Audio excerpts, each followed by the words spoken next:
हाँ जी। तो अपने साहित्य पढ़ रहे थे। कल मैंने आपको प्राचीन और मध्यकाल की किताबें बताई थी। मैंने बताया था कि कुछ किताबें तो हम राजा महाराजाओं के साथ पढ़ चुके थे, बाकी जो जो मुख्य किताबें लगी थी, जो मुझे याद आई थी, वो मैंने आपको बता दी थी। आप देख लेना, कोई इक्का दुक्का छूट भी गई हो उनके अंदर तो आप अपनी तरफ से जोड़ लेना, या आप कमेंट सेक्शन में बता देना कि सर ये रह गई, मैं पीडीएफ के अंदर जुड़वा दूंगा उसको, ताकि आपके बाद में पढ़ते टाइम याद रहे। आज अपने आधुनिक राजस्थानी साहित्य वो पढ़ेंगे। वास्तव में आधुनिक राजस्थानी साहित्य में एक बड़े जोरदार कवि हुए उमरदान जी। कभी राम सने ही साधु हुआ करते थे, लेकिन बाद में जब साधुओं का पाखंड देखा तो बंदे का जीव भर गया उस बात से, और इनको लगा यार क्या पड़ा है इन सब के अंदर। और बाद में सब साधुओं की लंका लगा दी थी इन्होंने। पाखंडी साधुओं को बेनकाब करने का जो काम उमरदान जी ने किया है, वैसा कोई नहीं कर पाया होगा। वैसे मैं इनकी बुक्स के नाम बताऊं यदि आपको उमरदान जी की, तो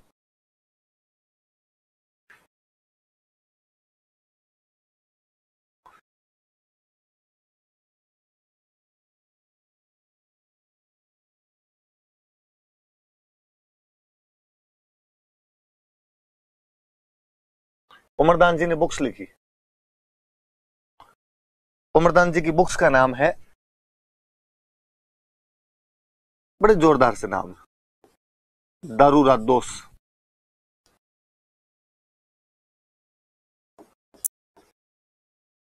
अमलरा ओगण,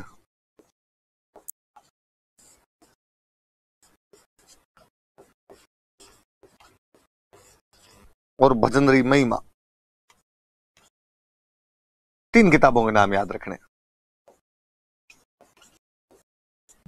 कौन कौन सी तीन बुक्स है? तो तीन बुक्स है, दारूरा दोस, अमलरा ओगण और भजनरी महिमा। साधु आदमी थे तो कहेंगे भाई कि दारू में दोष ही दोष है। अमल, अमल मतलब अफीम, अफीम में अवगुण है, अवगुण को अपनी भाषा में लिख दिया ओगण। तो लोगों ने कहा साहब तो भली बात क्या है, दारू में कमियां बता रहे हो, अमल में कमियां बता रहे हो, फिर अच्छी चीज क्या है? अरे भाई रे, भजन लो, भजन किए जाए अपने। फिर याद रखने वाली इनके बारे में बात यह है कि इन्होंने एक तो पाखंडी साधुओं को बेनकाब किया था। पाखंडी साधुओं को बेनकाब करने का कार्य यदि किसी ने किया था तो वो भाई उमरदान जी थे। और दूसरा एक बड़ा जोरदार फैक्ट मैं बताता हूं, किसी एग्जाम के अंदर पूछ लिया जाएगा। इन्होंने छप्पनिया काल का वर्णन किया है। ये याद रखना भाई कि कौन सा कवि अपनी रचनाओं में छप्पनिया काल का वर्णन करता है, तो वो जो कवि है वो उमरदान जी है। छप्पनिया काल का वर्णन किया इन्होंने। ये देख लो भाई, उमरदान जी की पुस्तकें कौन सी? तो दारूरा दोष, अमलरा ओगण और भजनरी महिमा।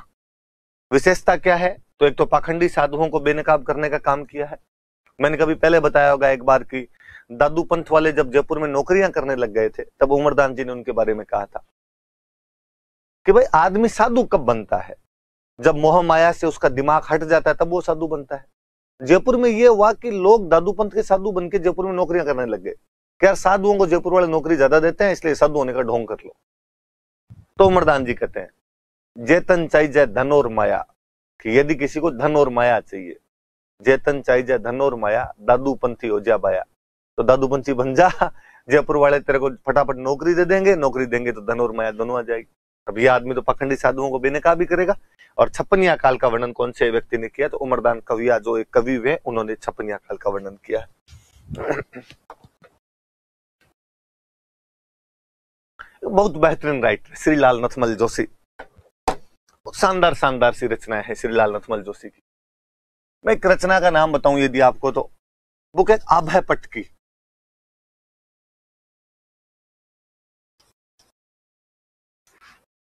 अभय पटकी नाम की एक बुक लिखी थी, वो शानदार सी बुक है।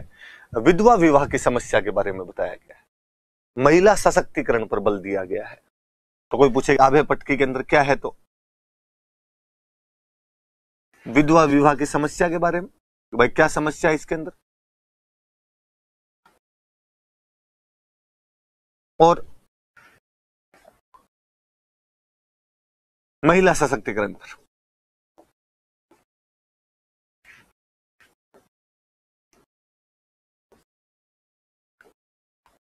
महिला सशक्तिकरण पर बल दिया गया है, इंपेसाइज किया गया।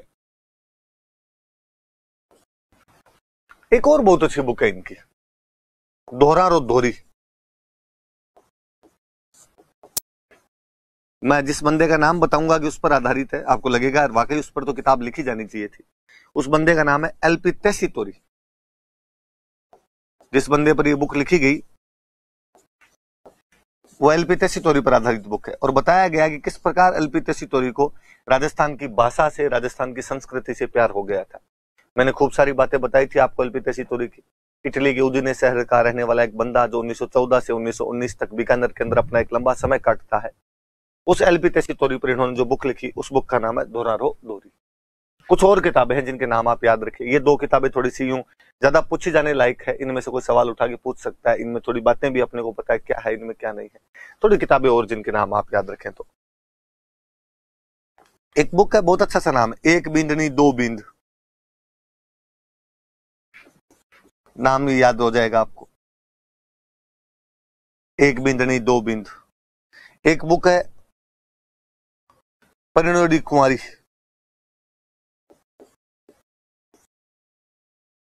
शादी के बाद भी कुंवारी। एक बुक का नाम है सबड़का। मुझे लगता है ज्यादातर लोग समझ गए होंगे सबड़का क्या होता है, और यदि कोई नहीं भी समझा तो उसे समझाया नहीं जा सकता।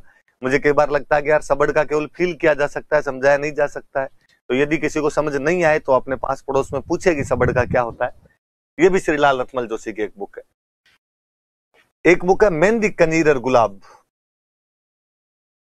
मेहंदी का पौधा होता है, कनीर का पौधा होता है और गुलाब का पौधा होता है। तो मेहंदी कनीर और गुलाब।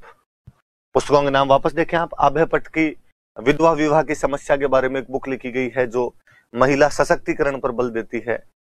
दोरारो दोहरी एलपी टेसीटोरी पर लिखी गई उनकी एक पुस्तक है जिसमें एलपी टेसीटोरी का राजस्थानी भाषा और संस्कृति के प्रति प्यार बतलाया गया है। एक बींदनी दो बींद, परिणोदी कुंवारी, सबड़का और मेहंदी कनीर और गुलाब, ये उनकी कुछ अन्य पुस्तकें हैं। किसकी बात कर रहे हैं हम? तो हम श्रीलाल रतमल जोशी की बातें कर रहे हैं। आगे बढ़ते हैं। फिर एक राइटर शंकरदान सामोर।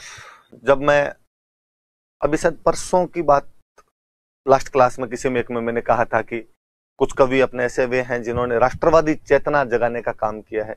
उन कवियों में हम बांकीदास जी का नाम लेते हैं, उन कवियों में हम सूर्यमल मिश्रण का नाम लेते हैं, उन कवियों में हम शंकरदान सामोर का नाम लेते हैं, हम हिंगलाजदान जी कविया का नाम लेते हैं, हम पूर्ण सिंह का नाम लेते हैं, हम हुलासी का नाम लेते हैं।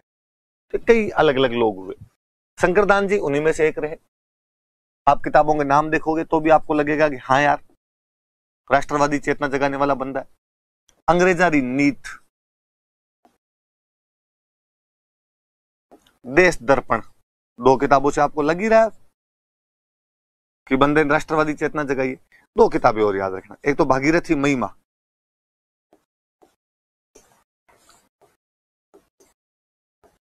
और एक शक्ति सुजस।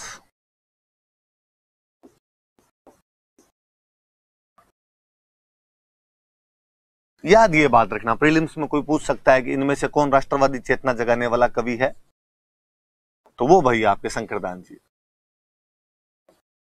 अपनी रचनाओं के माध्यम से नेशनलिज्म की भावना जगाई इन्होंने, राष्ट्रवादी चेतना का संचार किया है। तो किसने किया राष्ट्रवादी चेतना का संचार? तो शंकरदान सामोर ने किया है। क्या नाम है पुस्तकों के? अंग्रेजारी नीत, देश दर्पण। दो तो याद रख ही लेना ताकि राष्ट्रवादी चेतना वाली बात को प्रूफ कर सको आप। दो और याद रख लेना, भागीरथी महिमा गंगा नदी पर अपने आप में, और शक्ति सुजस। चारण कवि है, शक्ति की बात नहीं करेंगे तो किसकी बात करेंगे? तो शक्ति सुजस लिखती गई थी इनके द्वारा। हिंगलाजदान कविया, मैं वापस इसी बात को दोहराना चाहूंगा कि इन्होंने भी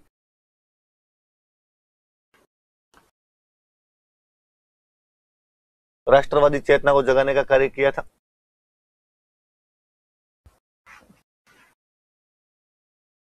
यह भी भाई राष्ट्रवादी चेतना के संवाहक है, उसे फैलाने वाले हैं। पुस्तकों के नाम आप देखेंगे तो बड़े जोरदार नाम, मुझे बहुत अच्छे लगते हैं इन वाले नाम। एक बुक का नाम है आखेट अपजस।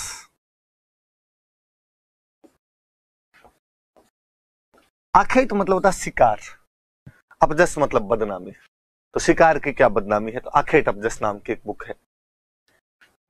दो किताबें शक्ति पर लिखी हुई। एक किताब का नाम है मेहाई महिमा माता जी पर लिखी गई किताब।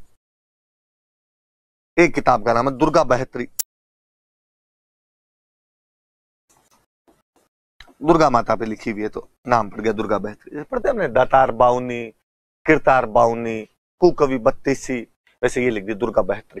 तो सतसई, बहत्री, बाउनी, बत्तीसी ऐसी खूब सारी लिखा करते थे अपने। तो ये 3-4 नाम याद रखना पड़ेगा। बांकीदास जी, सूर्यमल मिश्रण, ये आपके इंगलासदान जी, शंकरदान सामोर, पूर्ण सिंह हुलासी। मैंने जब प्रजामंडलन पढ़ाए थे तब मैंने बताए थे कि कौन कौन से कवियों का इस प्रकार से राष्ट्रवादी चेतनाओं को जगाने में नाम था। तो उनके अंदर इनका नाम नहीं लिया था, कुछ नाम मैंने वहां लिखवा दिए थे, कुछ मैं यहां बता रहा हूं आपको। बहुत शानदार राइटर है यादवेंद्र शर्मा, नाम के आगे तखल्लुस जोड़ा करते थे अपने। चंद्र, चंद्र नाम से कविताएं लिखा करते थे, बीकानेर के रहने वाले थे हमारे। खूब किताबें लिखी, खूब किताबें लिखी। एक तो यादवेंद्र शर्मा चंद्र की किताबों में राजस्थान का सामंती अतीत झलकता है। सामंती अतीत का वर्णन है, राजा महाराजाओं के टाइम के, उस टाइम की सी कहानियां मिलती है। बहुत अच्छी सी किताबें हैं कई। एक बुक है हूं गोरी किण पीवरी, बहुत अच्छी किताब, आपसे कोई पूछेगा इसके बारे में।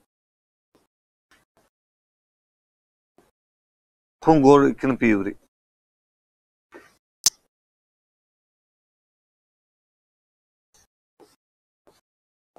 एक किताब है खम्मा अंदाता,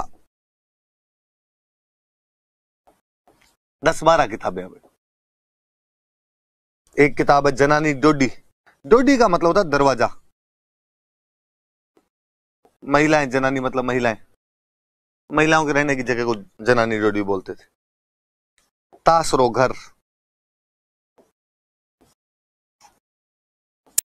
समंद अर्थार, समंद मतलब समुद्र, अर मतलब और, थार मतलब मरुस्थल। हजार घोड़ों का सवार, ये बहुत अच्छी रचना है इनकी, हिंदी में है पर बहुत हिट हुई थी ये किताब। हजार घोड़ों का सवार। चांदा सेठानी,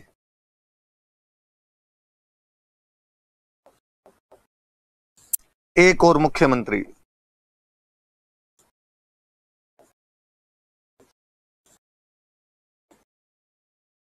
एक और मुख्यमंत्री। मिट्टी का कलंक,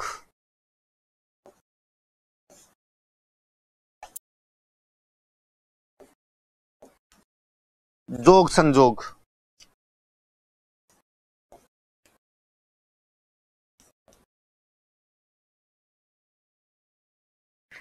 जितने नाम याद रहे उतने रख लेना। मुझे तो ये 10-12 याद हो रखे हैं, 2-4 और भी याद ही है। एक और याद आता है मुझे, मेहंदी के फूल। और इनमें क्या, मेरे तो इसलिए भी याद हो गए कि ज्यादातर किताबें तो पढ़ी हुई है, फिर अपने आप याद हो जाते हैं। ऐसे मैं कुछ बताना चाहूंगा आपको, ये कहानी बहुत जोरदार है इसमें, हूं गोरी किण पीवरी। मेहंदी के फूल मुझे लगता है आप में से कई लोगों ने पढ़ी होगी। ये कहानी है एक, मुझे याद आता है ये 11वीं या 12वीं क्लास के अंदर लगा करती थी। हो सकता है आप में से कई लोग ये कहते कि सर आपके टाइम में लगती होगी, हमारे टाइम में नहीं लगती। आप जब ऐसा कहते हो तो मुझे पूरा पाषाण काल की सी फीलिंग आती है। मुझे लगता है यार मैं पता नहीं कौन से ईस्वी सन के अंदर पैदा हो गया था कि अपने टाइम में तो लगती थी, अब नहीं लगती। पहले मैं मेहंदी के फूल बताना चाहूंगा, शायद आप लोगों की याद रहेगी। पानी की बोतल देना। मेहंदी के फूल जो है 11वीं-12वीं क्लास की में लगा करती थी कि बाड़मेर जैसलमेर का सीन है, सामंती जीवन का टाइम है। एक व्यक्ति अपनी नव विवाहिता का मुकलावा लेकर जा रहा है, तो यंग जोड़ा है आपस के अंदर, पीछे पीछे बैठा हुआ है सबसे। युवा जो है दुल्हे की वेशभूषा के अंदर है, मतलब दुल्हे जैसे कपड़े पहने हुए, तलवार है उसके हाथ में। उसकी नव वधू जो है वो पास में घूंघट के अंदर बैठी हुई है, मेहंदी वाले हाथ लिए हुए, वे सकुचाई हुई सी, बोल भी नहीं रही है वो किसी से, अपने पति से भी नहीं बोल रही है। पहली बार पति के साथ अपने पीहर से ससुराल जा रही है।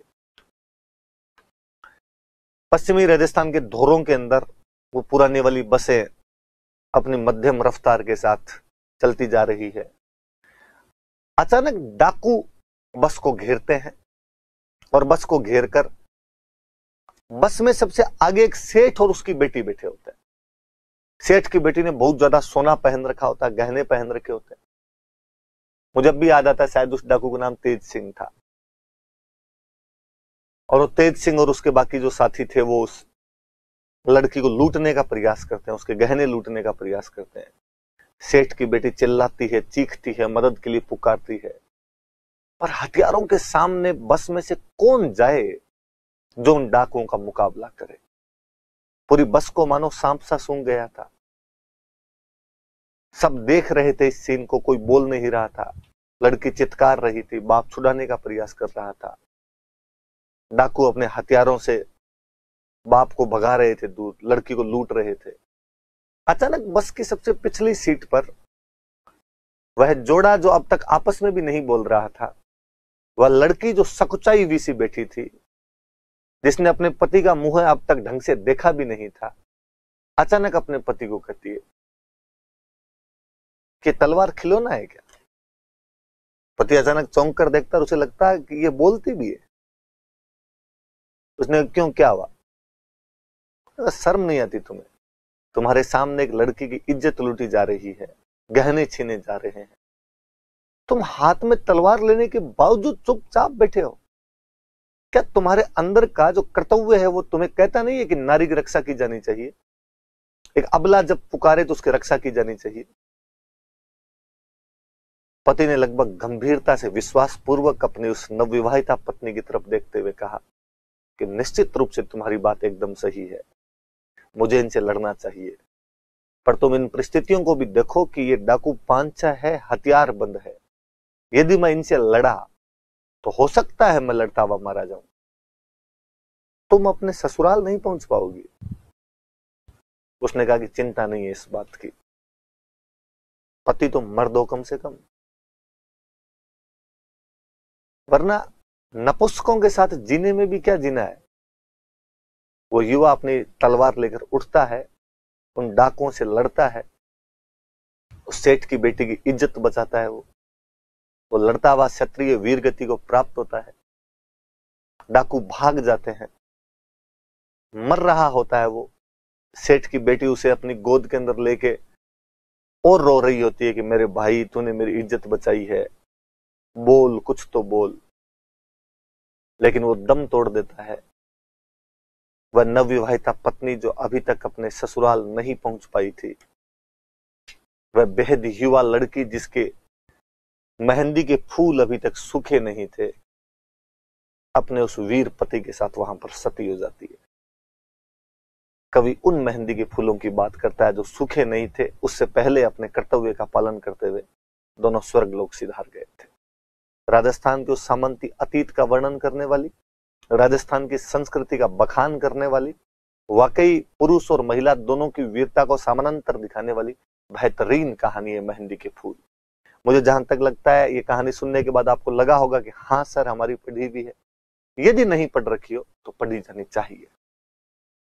मैं पहले वाली कहानी की ओर बात करना चाहूंगा। वैसे तो खूब सारी थे तो नहीं सुनाई जाए आपको, एक और मैं बताऊं, हूं गोरी किण प्यूरी। एक किसी गांव में, गांव ने, कहानी यहां से शुरू होती है कि हरिद्वार में गंगा के घाट पर एक पत्रकार वहां रहने वाले साधुओं का जीवन देखने के लिए जाता है। वो देखना चाहता है कि साधु कैसे रहते हैं, इनकी दिनचर्या क्या है, इनकी जीवनचर्या क्या है। और वह पत्रकार नोटिस करता है कि एक साधु डेली सुबह 4 बजे कड़ाके की ठंड में नंगा होकर गंगा की तेज अविचल धारा में सामने की तरफ खड़ा होकर स्नान करता है। पत्रकार को बड़ा आश्चर्य होता है कि धारा के समानांतर नहीं बल्कि धारा की विपरीत मां भागीरथी के इस आंचल में ये बंदा डेली सुबह 4 बजे आकर खड़ा हो जाता है, क्या ऐसे ठंड नहीं लगती? पत्रकार पूछता है कि बाबा जी क्या रहस्य है, थोड़ा लेट भी नहा सकते हो, सूरज उगने के बाद नहा सकते हो, मरना जरूरी थोड़ी है, इसमें डर नहीं लगता आपको? बाबा जी बड़े निश्चय के साथ उसके आंखों में आंखें डालकर देखते हुए कहते हैं कि युवक, अब मोह माया और डर से मैं बहुत आगे निकल चुका हूं, मेरी जिंदगी में अब इन चीजों के लिए कोई स्थान नहीं है। युवक को उन बाबा जी की बातों में बड़ा मजा आता है।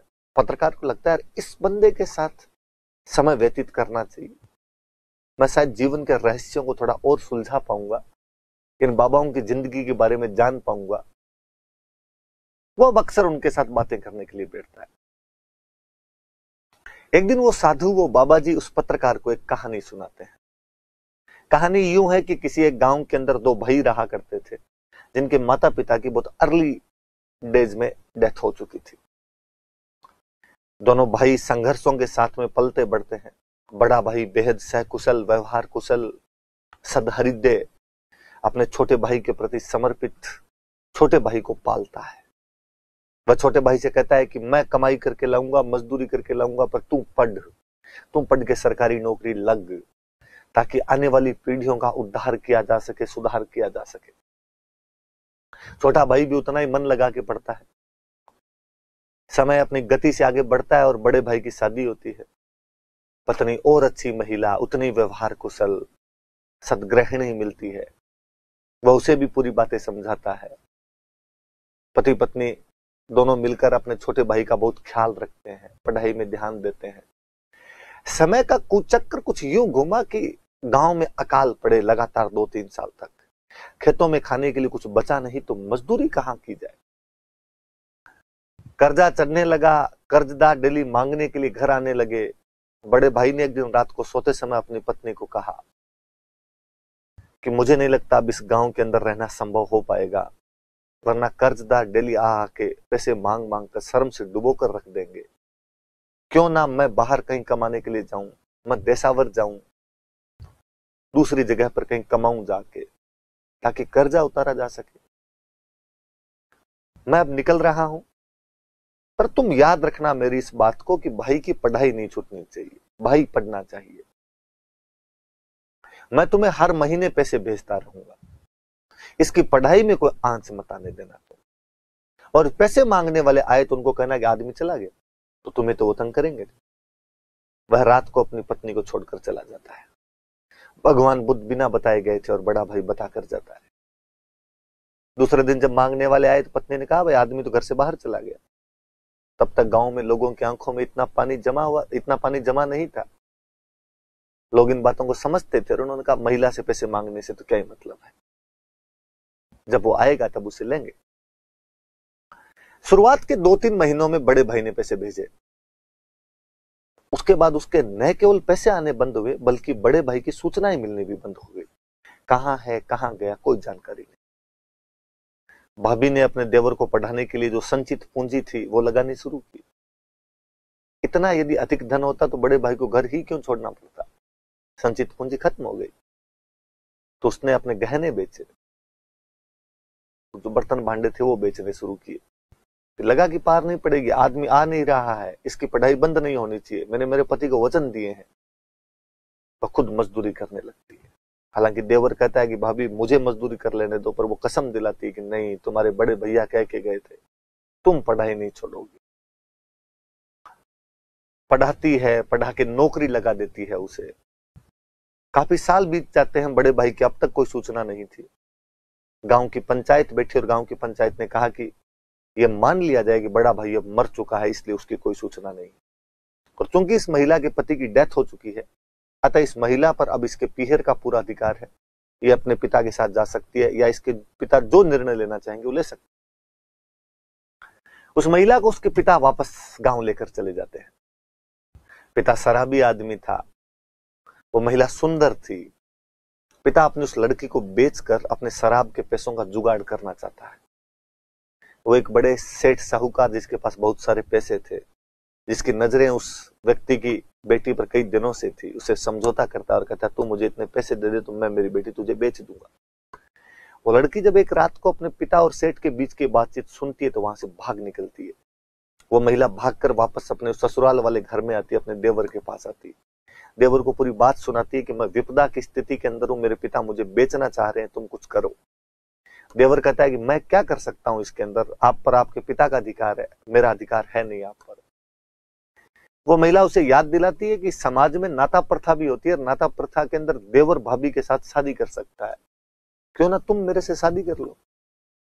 देवर ने कहा कि आपकी बात यकीनन सत्य है भाभी, पर मैंने आपको मां की तरह देखा है, आपने भी मुझे मां की तरह पाला है, आपके साथ शादी की बात मैं सोच भी कैसे सकता हूं।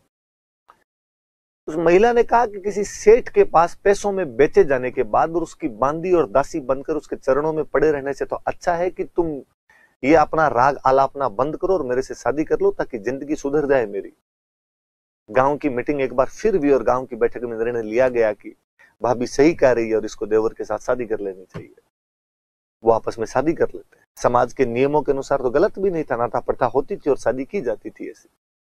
समय के साथ उनके बच्चे होते हैं। एक दिन बड़ा भाई पुनः घर लौटता है और बड़ा भाई देखता है कि उसकी पत्नी ने और छोटे भाई ने आपस में शादी कर रखी है। बड़ा भाई जब घर लौटा तो भयंकर भयंकर धन और दौलत के साथ में घर लौटा। बहुत ज्यादा पैसे थे उसके पास में और वो अपनी पत्नी से बड़ा खफा होता और उसने कहा कि मैं तुझे कहकर गया था कि मैं आऊंगा वापस, तुम मेरे बड़े भाई की पढ़ाई का ध्यान रखना। तुम ऐसे बेवफाई कैसे कर सकती हो मेरे साथ, ये दगाबाजी, और तुमने शादी कर ली आपस में, तुम मेरा इंतजार भी नहीं कर सकी। पत्नी बाकी गांव वालों ने बात बताई कि जब तुम्हारे इतने दिन तक कोई समाचार नहीं आए तो हमें लगा कि तुम मर चुके हो, ये निर्णय हमारा है, तुम इस प्रकार से इस निर्णय के अंदर हस्तक्षेप नहीं कर सकते हो। हमें क्या पता था तुम लौट कर वापस आ जाओगे। रात को बड़ा भाई घर के बाहर सो रहा होता है, पत्नी अंदर सो रही होती है।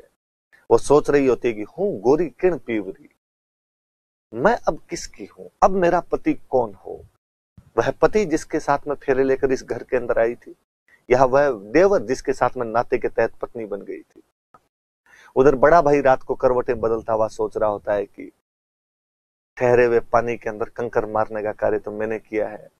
ये लोग अब तक अपनी जिंदगी, अपना जीवन यापन हंसी खुशी व्यतीत कर रहे थे, इनके जीवन में कोई कमी तो थी नहीं। फिर अचानक मैंने आकर इनकी जिंदगी में कोलाहल उत्पन्न जो कर दिया है, मैं पाप का भागीदार हूं। मन उचाटता है उसका जीवन से, वैराग्य उत्पन्न होता है उस क्षण में उसके। वो अपना सब कुछ धन संपत्ति माल दौलत चुपचाप वहां छोड़कर वापस चला जाता है। साधु बाबा हरिद्वार के पत्रकार को ये कहानी सुनाते हैं और कहानी सुनाकर उठकर चले जाते हैं। पत्रकार सोचता है कि ये साधु वो बड़ा भाई तो नहीं, क्योंकि साधु ने बहुत शुरू में कहा था कि मैं घर गृहस्थी मोह माया डर से बहुत आगे निकल चुका हूं। ऐसी एक कहानी यादवेंद्र शर्मा चंद्र ने लिखी जिसका नाम है हूं गोरी किण पीवरी। मुझे लगेगा कि आपको इसका जो टाइटल है वो समझ में आएगा कि ऐसा टाइटल क्यों दे दिया गया था। बाकी वाले तो अब मैं इतने लिमिटेड टाइम में क्या बताऊं, पर ये मेरी पढ़ी हुई है, मुझे अच्छे से याद है, थोड़ी ये वाली याद रखना आपने। तो हूं गोरी किण पीवरी कभी पूछ ले आपसे, खम्मा अंदाता जनानी डोढ़ी तासरो घर समंदर थार 1000 घोड़ों का सवार चांदा सेठानी एक और मुख्यमंत्री मिट्टी का कलंक जोग संजोग मेहंदी की फूल मैंने आपको बताई। सामंत आपसे कोई सिंपल प्री में क्वेश्चन पूछेगा कि राजस्थान के सामंती अतीत का वर्णन किसने किया, तो सामंती अतीत का वर्णन करने वाले कौन है, तो यादवेंद्र शर्मा चंद्र है। एक और राजस्थानी भाषा की पहली रंगीन फिल्म कोई थी तो वो थी लाज राखो रानी सती। झुंझुनू वाले सती माता भी थी, लाज रखो रानी सती, उसकी कहानी इन्होंने लिखी थी। ये राजस्थानी भाषा की पहली रंगीन फिल्म थी लाज राखो रानी सती और इसकी कहानी भी यादवेंद्र शर्मा चंद्र ने लिखी थी। याद रखना भाई यादवेंद्र शर्मा चंद्र की किताबों के नाम, तो 2-4 नाम याद रख लेना आपने। 1000 घोड़ों का सवार याद रखना थोड़ा सा, ये अच्छी किताब है। जनानी डोडी याद रखना, ये अच्छी है। समंदर थार याद रख लेना थोड़ी। सेठिया जी तो मुझे लगता है बड़े मूर्धन्य साहित्यकार हुए हैं, आपको याद ही होंगे, मेरे बताने की आवश्यकता नहीं है। राजस्थान का राज्य गीत सा बन गया है धरती धोरारी, है नहीं, पर हर कोई जानता है। और जब भी राजस्थान की बात की जाती है तो सबसे पहले जो गीत हमारे मन में मस्तिष्क में चकाचौंध उत्पन्न करता है वो धरती धोरारी है। कितने सुंदर शब्दों में वो कहते हैं कि तो सुर्गा ने सिरमावा इन पर देव रमन में आवे। देवता यहाँ पे रमन करने के लिए आते हैं, घूमने के लिए आते हैं, स्वर्ग इसके सामने लज्जित होता है। तब मुझे एक दोहा जो मैं कभी पहले मैंने और सुनाया होगा आपको, मुझे फिर याद आता है कि इस हमारी धरती के लिए किसी कवि का एक बहुत अच्छा दोहा है, दीधा निज गुण देवता रिक्शियां दी आशीष सिरजी जिन दिन मरुधरा सुनी नायो शीस। कि जब मरुधरा का सर्जन किया गया था तो देवताओं ने अपने सारे आशीर्वाद दिए, ऋषियों ने अपना पूरा देवताओं ने अपने सारे गुण दिए, ऋषियों ने अपना सारा आशीर्वाद दिया, धरती ने अपना सिर झुकाया कि मेरा सबसे बेहतरीन टुकड़ा मरुधरा इस दिन रचा जा रहा है। कुछ वैसी बातें सेठिया जी अपनी किताब में अपनी कविता में करते हैं, जिस कविता का नाम है धरती थोरारी। एक और रचना इन्होंने बहुत अच्छी लिखी, पाथल और पिथल। मैंने कभी और जिक्र किया होगा पाथल और पिथल का, जिसके अंदर जो पाथल है वो महाराणा प्रताप को संबोधित किया गया है और पिथल बीकानेर के पृथ्वीराज राठौड़ है। कवि कल्पना करता है, इतिहास नहीं है। मैंने कहा था कि विडंबना यही है कि हमने इतिहास में कविताओं को घुसा कर रख दिया है। कवि वह होता है जिसके बारे में कहा जाता है कि जहां ना पहुंचे रवि वहां पहुंचे कवि। कवि कल्पना नहीं करेगा तो कविता रचेगा कैसे? और कवि की कल्पना यह है कि हल्दीघाटी युद्ध के बाद जब महाराणा प्रताप की स्थिति बहुत ज्यादा कमजोर हो जाती है और एक दिन अमर सिंह बैठा बैठा घास की रोटी खा रहा होता है, एक वन बिलाव आता है और उसके हाथ से घास की रोटी छीनकर भाग जाता है। धरती के महानतम योद्धा को क्षण के अंदर लगता है कि जब मैं मेरे राजकुमार को रोटी खिलाने में सक्षम नहीं हूं, मैं मेरे युवराज की रक्षा नहीं कर पाऊंगा, तो इस मेवाड़ की धरती की, इस कुंभा सांगा के इस पवित्र साम्राज्य की रक्षा करना मेरे बुत्ते के बाहर की बात है। उन क्षणों में वो बादशाह अकबर को लेटर लिखता है और बादशाह अकबर को कहता है कि मैं तुम्हारी संधि करने के लिए तैयार हूं। नहाने के लिए जा रहा बादशाह अकबर जब ये खबर सुनता है तो बेहद उत्साहित होता है और बादशाह अकबर हाथों हाथ अपने दूत को कहता है, जो दूत लेटर लेकर आया था, कि जाओ पृथ्वीराज राठौड़ को बुला कर लाओ। कहा जाता है कि अकबर के दरबार में जब कभी अकबर ये कहा करता था कि मैंने पूरे हिंदुस्तान के राजाओं को अधीनता स्वीकार करवा दी है, अपने नीचे ले लिया है, तब उसी दरबार में रहने वाला बीकानेर का वो युवराज पृथ्वीराज राठौड़ अपने मूछों के बल लगाता हुआ कहता था कि नहीं बादशाह सलामत, मेवाड़ अधिपति शिंदवा सूरज महाराणा प्रताप अभी तक उस अधीनता से बाहर है। कहते हैं कि पृथ्वीराज राठौड़ का ससुराल था मेवाड़ में, उसे इस बात का बड़ा गर्व था कि यार ससुराल वाले तो बाहर है। इससे कवि इस बात को बताया करता था, कवि का काम सच बोलना है, वो बादशाह को भी सच सुना दिया करता था। पर बादशाह ने जब ये लेटर देखा कि महाराणा प्रताप ने लेटर लिख दिया है, तो बादशाह ने दूत को कहा कि लाओ पृथ्वीराज राठौड़ को बुलाकर पढ़ाया जाए उसको लेटर। पृथ्वीराज राठौड़ आया और उसको कहा गया कि पृथ्वीराज राठौड़, जिसके बल पर अब तक तुम अपनी मूछें मरोड़ने का कार्य किया करते थे, देखो उसी महाराणा प्रताप ने, तुम्हारे उसी शेर ने आज पिंजरे में आने के लिए हामी भर दी है। पृथ्वीराज राठौड़ लेटर को देखने के बाद शांत चित्त होकर बादशाह को पुनः कहता है कि मुझे नहीं लगता महाराणा प्रताप ऐसा लेटर लिख सकते हैं, हो ना हो इसमें किसी की चाल है, किसी ने गलत जाली पत्र तुम्हें भेज दिया है। बादशाह ने कहा कि पृथ्वीराज, यदि तुम्हें इतना संदेह उत्पन्न होता है तो क्यों ना तुम एक वापस लेटर लिखो, एक रिमाइंडर डालो महाराणा प्रताप को और पूछो क्या वाकई उसने ये पत्र लिखा और वो अधीनता स्वीकार करने के लिए तैयार है। पृथ्वीराज राठौड़ शायद इसी मौके की ताक के अंदर बैठा था, वीरतापूर्ण ओजस्वी वाणी के अंदर महाराणा प्रताप को पुनः लेटर लिखता है, जिसमें वो महाराणा प्रताप की उस वीरता को, क्षत्रियत्व को जगाने का प्रयास करता है। जो वो कहता है महाराणा प्रताप को, आज हूं सुने हूं सूरजड़ो बादला की ओटा छुप गयो रे, आज हूं सुने हूं चकवो धरती रो पानी पीवे लो, आज हूं सुने हूं हाथीड़ो कुकर री जूनी जीवे लो, आज हूं सुने हूं सिंहड़ो नहरा भेड़ो रवे लो। उसने कहा कि मैंने सुना है आज कि शेर गिद्धड़ों के साथ रहने लग जाएगा, हाथी कुत्तों की तरह जीने लग जाएगा, चकवा जो कभी धरती का पानी नहीं पीता, हमेशा आसमान का पानी पीता, धरती का पानी पीने लग जाएगा। क्या महाराणा प्रताप वाकई यह वीरता पति विहीन हो चुकी है? क्या अब मुझे मेरी मूछों पर बंट देने के कोई अधिकार नहीं रहे हैं? क्या मुझे मान लेना चाहिए कि इस धरती पर कोई ऐसा नहीं है जो बादशाह अकबर के सामने सीना तान कर खड़ा हो सके?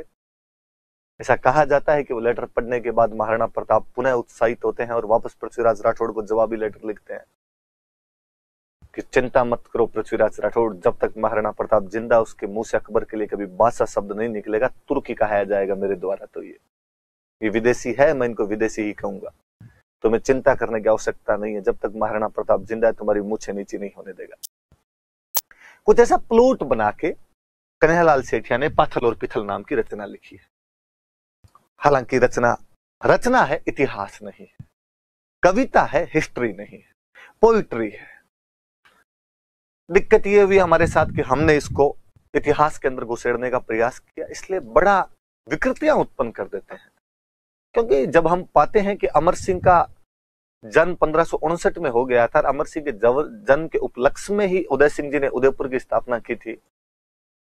तब हम ये भी पाते हैं कि हल्दी घाटी के युद्ध में 1576 में महाराणा प्रताप का बेटा अमर सिंह 17 साल का लगभग रहा होगा, और 17 साल के किसी युवा के हाथ से तो वन बिलाव क्या रोटी छीनकर भाग जाए।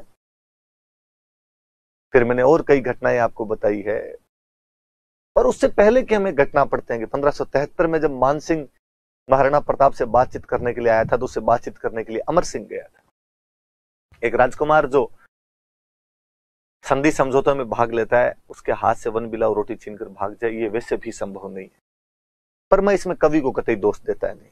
कवि इस बात के लिए लाख लाख ऋणी रहेंगे कि उन्होंने इस कविता के माध्यम से हरे घासरी रोटी ही जद बन बिलावड़ो ले भाग्यो, छोटो सो राज कंवर रोयो, राणा रो सुतो दुख जाग्यो के माध्यम से राणा प्रताप को जन जन में लोकप्रिय करने का प्रयास किया था। दोष उन इतिहासकारों का है जिन्होंने कवि को इतिहासकार बनाने का प्रयास किया है। सारा आरोप उन इतिहासकारों पर है जो खुद रिसर्च नहीं करते, सुनी सुनाई बातों के आधार पर बच्चों को इतिहास पढ़ाने का प्रयास करते हैं। बाकी पाथल और पिथल सर्वश्रेष्ठ रचना है, पढ़ी जाने लायक रचना है, याद की जाने लायक रचना है, और बहुत अच्छी सी किताब कुमकुम, किताब का नाम मिंजर, एक बुक का नाम निर्ग्रंथ,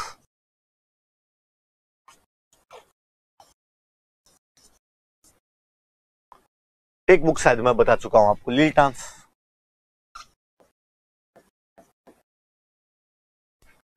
खूब पुरस्कार मिले हैं, राजस्थान रत्न दिया गया था, मैंने बताया था बिज्जी को, इनको और चुंडावत जी को एक साथ दिया गया था। आप थोड़ा सा ये होमवर्क करना, ये मैं जितने नाम बता रहा हूं इनको और कौन कौन से पुरस्कार मिले हैं, आप थोड़ा सर्च करने का प्रयास करना, क्योंकि मुझे अब एग्जैक्टली याद आएंगे नहीं, याद भी है, थोड़े इधर उधर होने की आशंका, इसलिए मैं नहीं बता रहा कि मैं कहीं पद्मश्री बताऊं और इनको साहित्य अकादमी मिला हुआ, मैं साहित्य अकादमी बताऊं और उसको पद्मश्री मिला हो। थोड़ा सा आप देख के लिखना ही। और बेहतरीन बेहतरीन राइटर है विजयदान देथाया, जिनको हम बिज्जी के नाम से जानते हैं।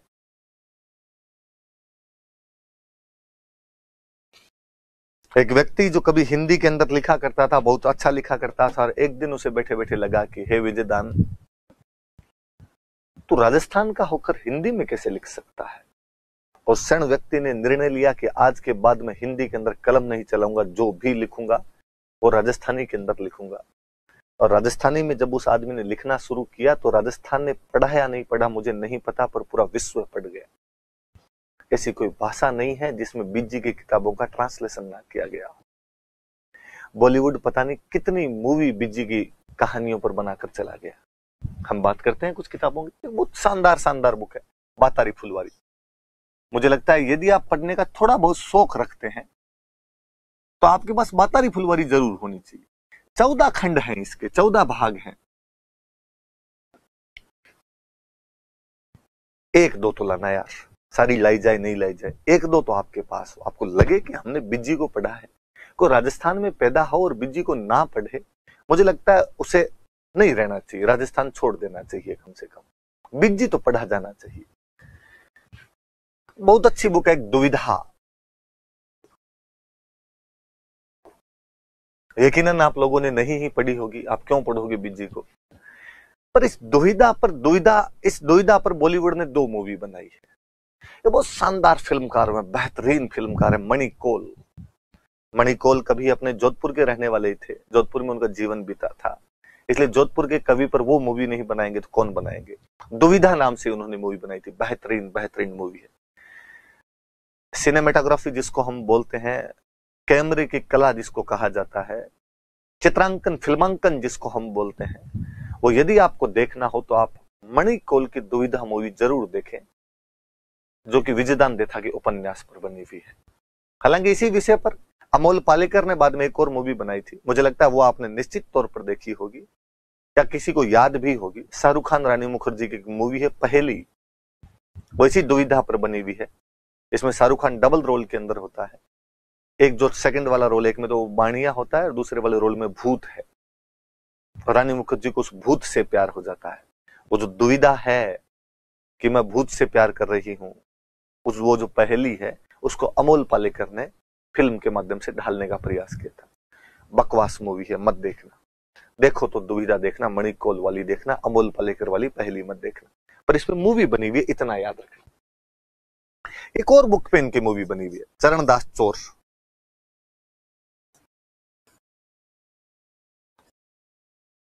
इस पे भी मूवी बनी हुई है। मुझे याद आता है 2018 या 16 वाले प्रीलिम्स में क्वेश्चन था कि इस बुक पर मूवी बन चुकी है, तो चरणदास चोर का एग्जाम्पल था उसमें, तो याद रखना। केवल दुविधा नहीं, इसी नाम से ऐसा जुड़ते जुड़ते एक नाम से एक बुक और है जिसका नाम है उलझन। मतलब दुविधा भी और उलझन भी। थोड़ी किताबों के नाम और, मैं एक किताब मुझे अक्सर याद रहती है, लजवंती। कई बार ऐसे संयोग होते हैं कि आप किताबों के दीवाने भी होते हो, आप राजस्थानी के दीवाने भी होते हो, आपको बीजी भी सबसे अच्छे लगते हैं। मुझे दिलीप सर ने खूब बार कहा कि तूने लजवंती पढ़ी या नहीं पढ़ी। उनकी पढ़ी हुई है लजवंती, उनकी ये फेवरेट बुक है। मैं इस मामले में बड़ा दुर्भाग्यशाली हूं, शर्म भी महसूस करता हूं कि सर ने मुझे कहा और संयोग ही नहीं बन पाया कभी कि मैं कभी लजवंती पढ़ूं। मैं जब भी क्लास में पढ़ाता हूं ये टॉपिक आता तो मुझे लगता है यार ये लजवंती नहीं पढ़ी, इस बार पक्का पढ़ेंगे, फिर नहीं पढ़ पाता हूं। मुझे लगता है आप पढ़ना। सर ने यदि सजेस्ट किया तो निश्चित रूप से बुक अच्छी होगी, तो वो भी बिज्जी की बुक है। तो सपन प्रिया, अंतराल, मारो बदलो, सामाजिक समस्याओं पर व्यंग्य है मारो बदलो में। तीड़ो राव, इसमें भी कुछ ऐसी बातें हैं। ए लिखूं हिटलर,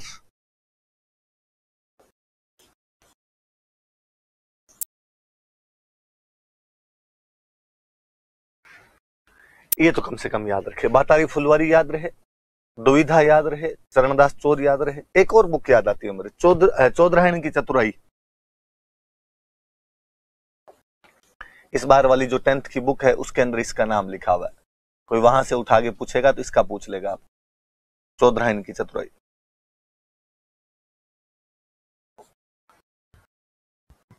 साहित्य के नोबेल के लिए नॉमिनेट हुए थे बीजी, मिला नहीं था वो बात दूसरी है, पर इस बंदे को नॉमिनेट किया गया था साहित्य के नोबेल के लिए। राजस्थान रत्न दिया गया था, निश्चित रूप से इनको दिया ही जाना चाहिए। बोरुंदा गांव था बीजे का। मैंने शायद बताया भी होगा कि वहां बोरुंदा में कोमल कोठारी के साथ मिलकर इन्होंने एक रूपायन संस्थान नाम की संस्था की स्थापना भी की थी। ये बात संभवतः मैं बता चुका हूं आपको, बीजी याद रखना। नारायण सिंह भाटी और एक अच्छे राजस्थान के writer. Book Mirabai, book Durgadas ji. एक बुक परमवीर, राजस्थान के द्वितीय परमवीर चक्र विजेता शैतान सिंह भाटी, जो कि चुशुल घाटी की लड़ाई में या रजांगला की लड़ाई में 1962 के अंदर चीनी सैनिकों के खिलाफ लड़ते हुए शहीद हो गए थे। रेवाड़ी के आसपास के यादवों की वो एक टोली जो मेजर शैतान सिंह के नेतृत्व में मुट्ठी भर सैनिक लगभग 1000 के आसपास चीनी सैनिकों से लड़े थे, सबको मार दिया था। हालांकि वो खुद लड़ते हुए वीरगति को प्राप्त हो गए थे, लेकिन फिर भी उन सबको मारना भी तो कितनी बड़ी बात थी कि वो सबको मार गए थे उनको। शायद उन्हीं के लिए ही लता मंगेशकर गाती है, कवि प्रदीप लिखते हैं, एक एक ने 10 को मारा। ये मेरे वतन के लोगों की जो लाइनें हैं, एक एक ने 10 को मारा, वो उसी परमवीर चक्र विजेता शैतान सिंह और उसके बहादुर यादव वीरों के बारे में कही गई है। उन पर परमवीर नाम की बुक लिखी थी। मीरा दुर्गादास परमवीर एक बहुत अच्छा सा नाम है। बरसारा डिगोड़ा डूंगर लांगिया, बरसारा डिगोड़ा डूंगर लांगिया। डूंगर मतलब पहाड़, डिगे मतलब ऊंचे, बरसों से जो ऊंचे ऊंचे खड़े थे वो पहाड़ लांग दिए, तो नाम है बुक का बरसारा डिगोड़ा डूंगर लांगिया।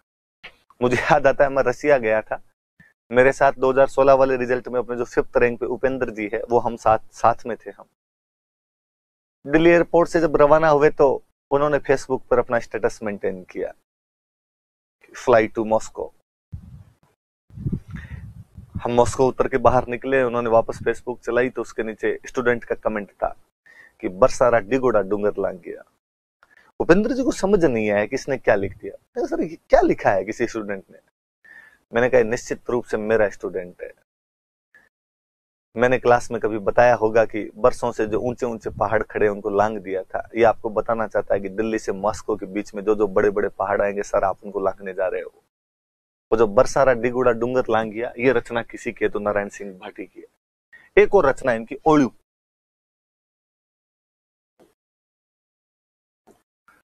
तो मीरा, दुर्गादास, परमवीर, बरसारा डिगोड़ा डूंगर लांगिया और ओल्यू। मुझे ये तो नहीं लगता कि ओल्यू जो बुक है नारायण सिंह भाटी की आपसे कोई पूछेगा या नहीं पूछेगा, पर ओल्यू नाम से राजस्थानी भाषा की एक मैगजीन आती है, कोई पूछ सकता है। और वो मैगजीन निकालते हैं किशोर कल्पनाकांत। किशोर कल्पनाकांत की एक मैगजीन है और उस मैगजीन का नाम है ओल्यू। ये याद रख लेना। ये पूछ सकता है आपसे कि किशोर कल्पनाकांत की मैगजीन का नाम क्या है। किशोर कल्पनाकांत की मैगजीन का नाम क्या है? ओल्यू नाम है उस मैगजीन का। ये भाई आपके नारायण सिंह भाटी याद रखना। आगे रेवंत दान जी। रेवंत दान चारण नाम के एक राइटर है।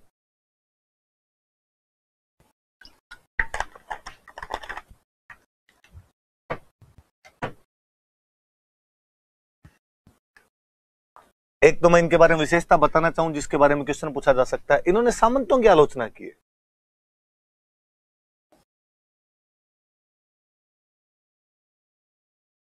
सामंतों की आलोचना की थी,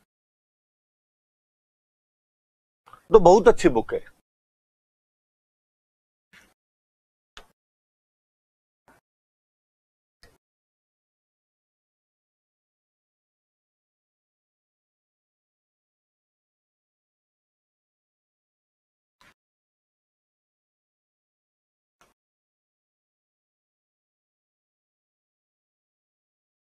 चलो जो भी है,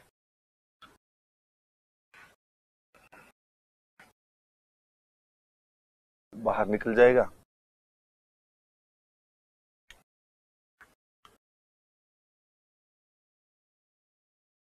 इस पर बता देता हूं। ये तो सामंतों की आलोचना की थी इन्होंने। तो बहुत अच्छी सी बुक है, नाम अच्छे हैं, काफी अच्छे से प्यारे नाम है, मुझे हमेशा अच्छे लगते हैं ये नाम। दो बरखा बीननी, मतलब बंदा बता रहा है कि हमारे पश्चिमी राजस्थान में बरसात बीननी से कम नहीं है। जितना स्वागत हम बीननी का करते हैं उतना ही स्वागत बरसात का करते हैं, क्योंकि बीननी भी कभी कभी आया करती थी और बरसात भी कभी कभी आया करती थी। ऐसा रेवंत दान जी लिखते हैं। एक और बहुत अच्छी सी किताब है, नेहरू ने ओल्मो, तो रचना है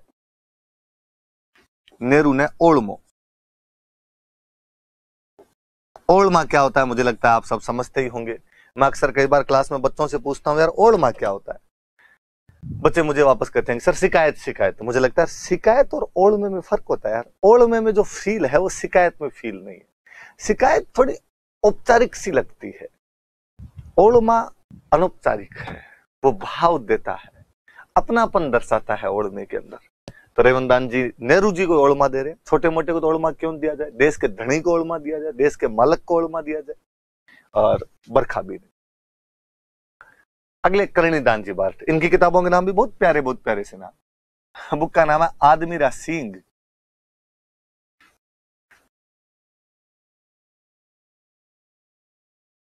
बुक का नाम है मंत्री जी री बेटी।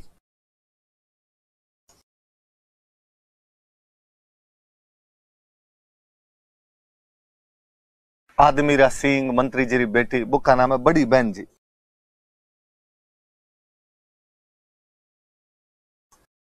तीन नाम तो कम से कम याद करना, आदमीरा सिंह, मंत्री जी री बेटी और बड़ी बहन जी। चंद्र सिंह बिरकाली, बेहतरीन नाम है, बहुत बड़ा नाम है। प्रकृति का चित्रण जितना बेहतरीन इन्होंने किया था उतना कोई नहीं कर पाएगा।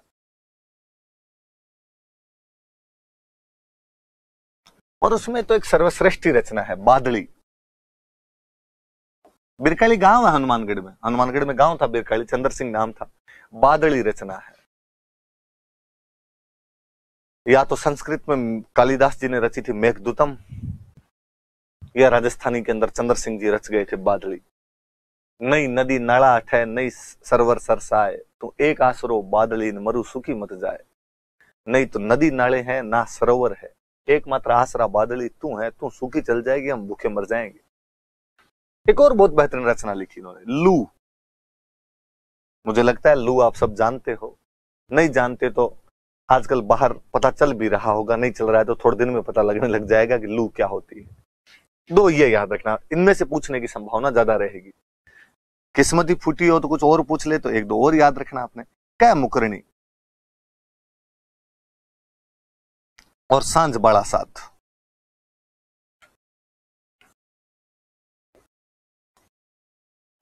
कह मुकरणी और सांझ बड़ा साथ। बादली, लू, कह मुकरणी, सांझ बड़ा साध, ये चंद्र सिंह बिरकाली की अन्य रचनाएं हैं। प्रकृति चित्रण किया था बहुत ज्यादा इन। शिवचंद्र भरतिया। मैं दो उपाधियां देना चाहूंगा इस बंदे को। मैं कहना चाहूंगा ये आधुनिक राजस्थानी के प्रथम साहित्यकार है, उसमें भी गद्य। आधुनिक राजस्थानी के प्रथम गद्यकार, प्रोज लिखे हैं।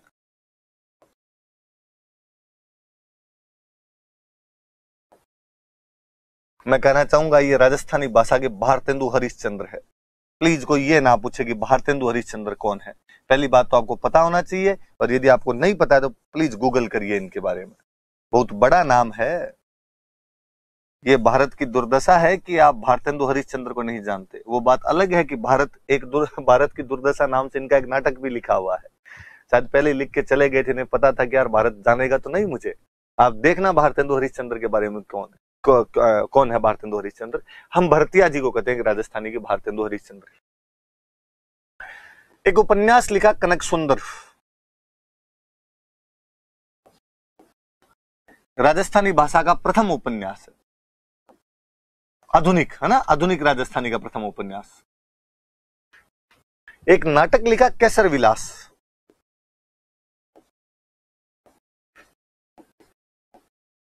आधुनिक राजस्थानी का फर्स्ट ड्रामा है। एक कहानी लिखी विश्रांत प्रवास,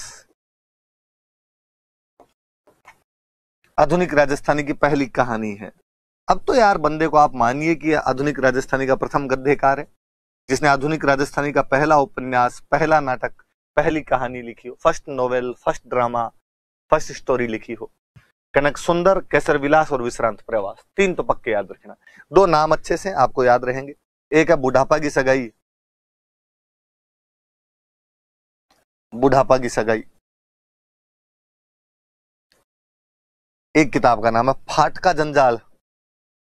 किसी एग्जाम में आरपीसी की पूछे हुए क्वेश्चन है ये।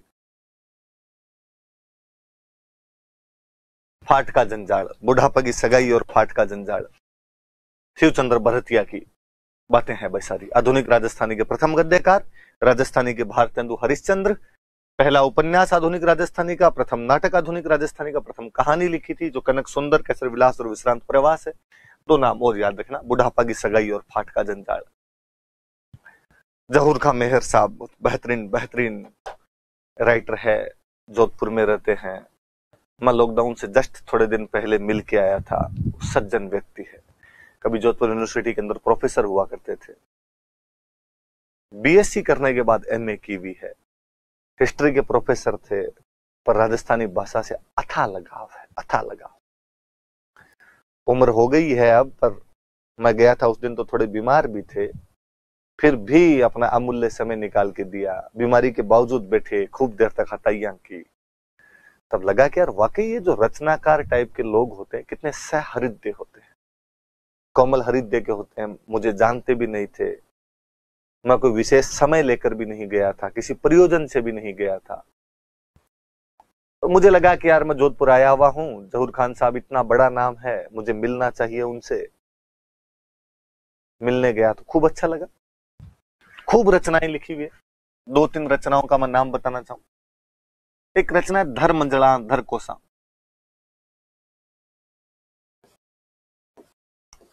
धर मंजला धर कोसा,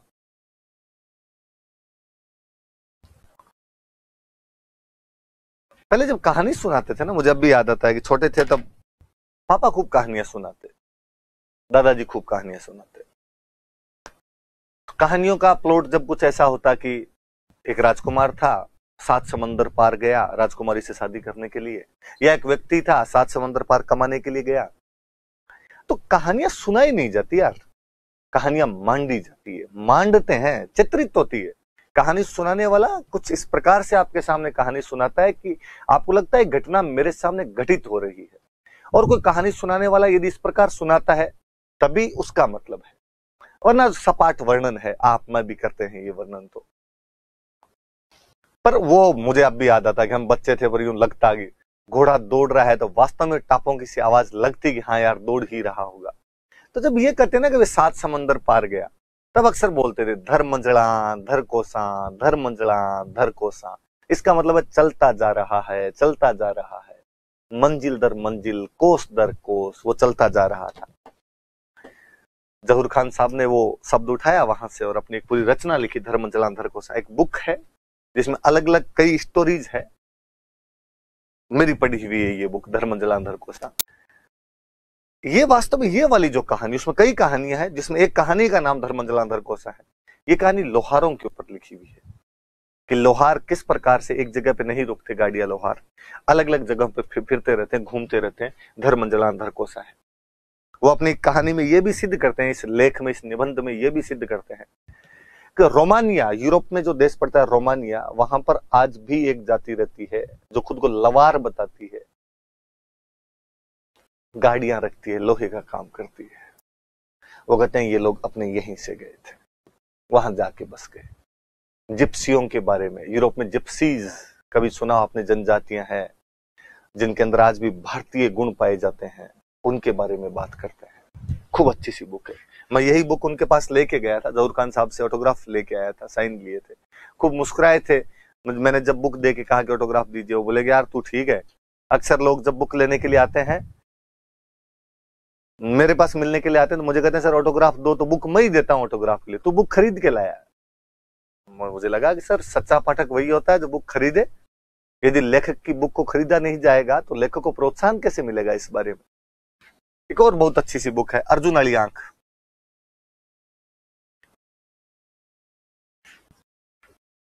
अर्जुन वाली आंख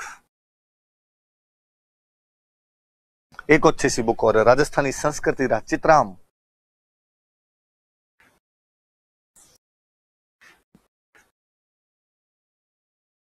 राजस्थानी संस्कृति रा चित्राम।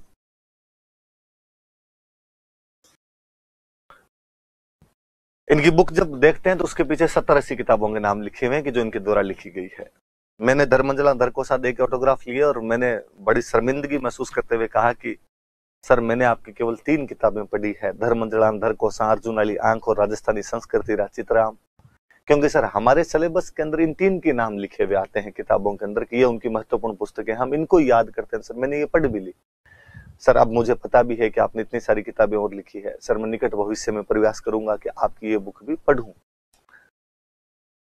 कवि कितना सहृदय है कि वापस मुस्कुराते हुए मुझे कहा, अरे अगर ढंगरी 3 ही जय, ढंग की 3 ही है। मैंने वापस कहा नहीं सर आपने लिखी तो सारी ढंग की ही है, मैं बाकी भी पढ़ने का प्रयास करूंगा। पर मुझे लगा यार कोई व्यक्ति खुद इतना बड़ा कैसे हो सकता है कि खुद कहे कि ढंग की 3 है जो तूने पढ़ ली, इस बात के लिए थैंक यू है तुझे। बहुत अच्छे, बहुत भले व्यक्ति। खूब देर तक मैंने चर्चाएं की। मैंने एक दिन पहले ही बताया होगा, उसी चर्चा के अंदर ये बता रहे थे मुझे कि अपने से यार ये नहीं बोले जाते।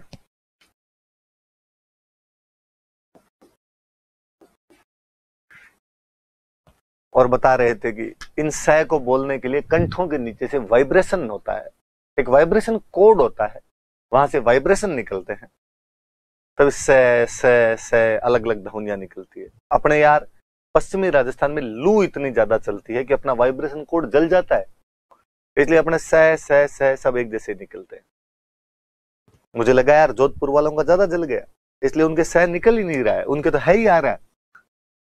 सड़क को हड़क, शिव जी को हिव जी, सीरो हलवे को सीरा कहते हैं, जोधपुर वाले बोले हीरो। मुझे लगा यार ये बड़ी जोरदार बात। एक और मुझे बड़ी शानदार बात बताई, उन्होंने कहा कि यार तू एक चीज नोटिस करना, जो समुद्र तट के पास लोग रहते हैं वो बहुत तेज गति से बोलते हैं, जो समुद्र से जितना दूर रहते हैं वो उतना ही धीमा धीमा बोलते हैं।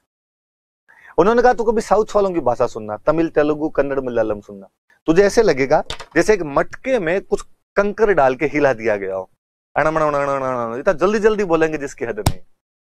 उसने कहा फिर तू अपने को सुनना, कितना दीर्घाई के साथ, ठिमरपणे के साथ अपने धीरे धीरे धीरे धीरे बोलते हैं। और उन्होंने और कहा और अक्सर तू गांव में महिलाएं जब बोलती तो उनको सुनना कि उनकी जिंदगी में कितना शांति और धैर्य है। रामुडेरा पापा थे काई करो हो, और कितना लंबा चलता है। महिला आपस में दूसरे बात करती है, डावड़ो, उस डावड़ो में इतना खींच देती है जिसकी हद नहीं है कोई। मुझे लगा यार एक्सपीरियंस से बंदा कितनी क्या चीजें सीखता है। तो जहूर खान मेहर साहब, मणि मधुकर एक बहुत शानदार राइटर, कवि आरपीसी ने इनकी एक बुक को अपनी फेवरेट बुक बना लिया था, खूब पूछा था, कविता का संग्रह है इनका, पग फेरो। जोधपुर की बात कर रहे हैं तो जोधपुर में गेट है, गेट का नाम है सोजती गेट, इनकी रचना है। एक और अच्छी सी रचना है, अलीजा घरा जो,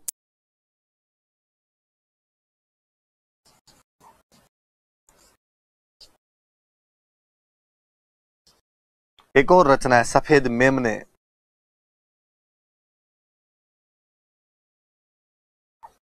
एक और रचना याद आती है पत्तों की बिरादरी।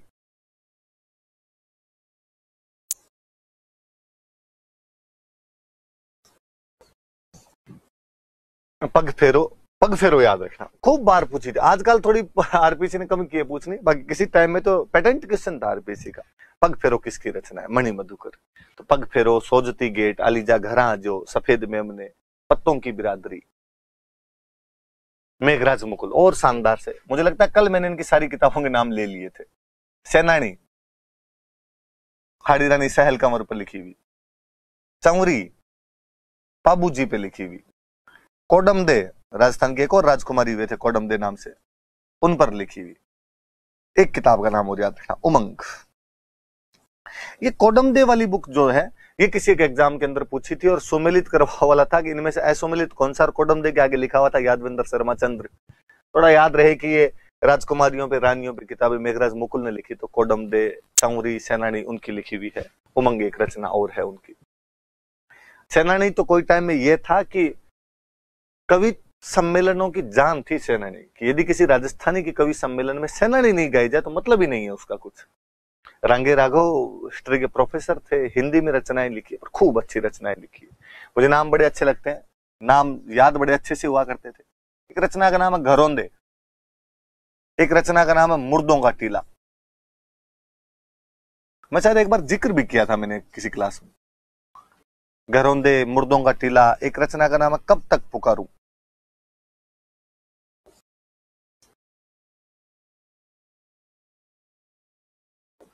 कब तक पुकारूं। एक रचना का नाम है आज की आवाज।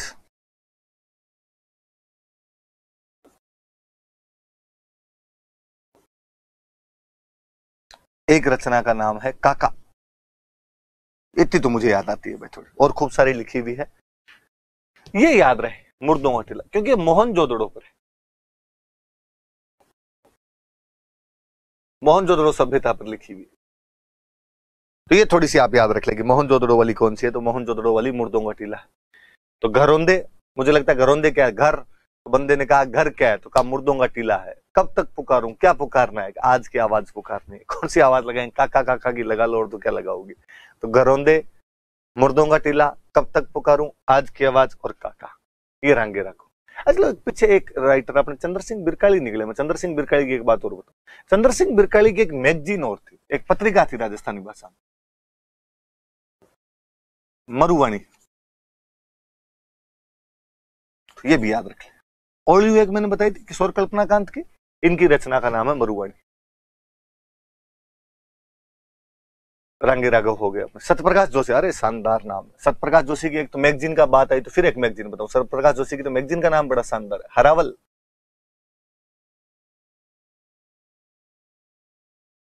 दो रचनाएं, एक रचना है राधा,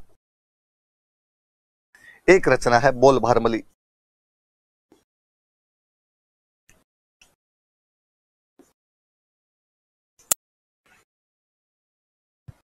राधा बड़ी शानदार सी रचना है, 1960 के अंदर उनके द्वारा ये रचना लिखी गई। राजस्थानी साहित्य की एक बड़ी जोरदार विशेषता है, राजस्थानी साहित्य युद्धों का महिमा मंडन करता है।